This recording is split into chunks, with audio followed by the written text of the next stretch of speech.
श्री स्वामी समर्थ. चला तर मग पाहूया काय असतं असं जे आपण केल्यामुळे आपलंच नशीब खराब होतं. सगळ्यात पहिलं कारण सकाळी उठल्यानंतर स्नान न करता स्वयंपाक करणे. ज्या घरातील स्त्रिया कधीही आनंदी नसते त्या घरावर लक्ष्मीची कृपा कधीच राहत नाही. आई वडिलांचा अपमान केल्याने आई वडिलांच्या डोळ्यात दुःखद अश्रू येतील असं वर्तन केल्याने नशिबाची साथ सुटते. आळस आणि काम टाळण्याची प्रवृत्ती नशिबाचे दार बंद करते. लक्ष्मी स्वरूप पैसा व्यसनावर खर्च केल्याने भाग्य खराब होते. मंदिरातून देवाचे दर्शन घेऊन आल्यावर पाय धुणे. अंत्ययात्रेच्या पुढे पुढे चालत जाणे.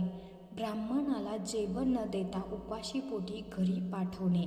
देवाला नैवेद्य ठेवताना प्लास्टिकच्या डब्यामध्ये पाकिटमध्ये पेपरामध्ये ठेवणे. पर्समध्ये सुट्टे पैसे आणि नोटा दोन्ही एकत्र ठेवणे. मंदिरातून भांडे खाली करून घरी आणणे. दान न देता भंडाऱ्याला जाऊन पोटभर जेवण करून येणे.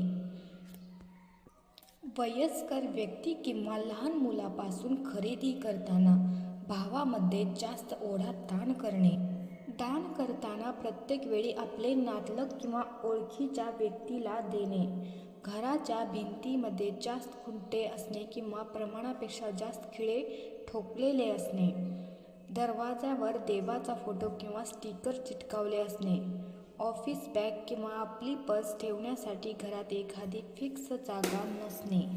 घरामध्ये कचरा किंवा खरकट ठेवणे. लक्ष्मी येण्याच्या वेळेस संध्याकाळी झोपणे. दातांनी नखे कुरतडणे.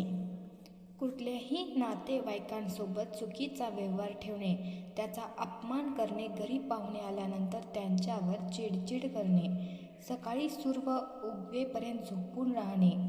मुख्य दरवाजाच्या उंबरठ्यावर बसून राहणे. बेडवर बसून अथवा हातात ताट घेऊन जेवणे.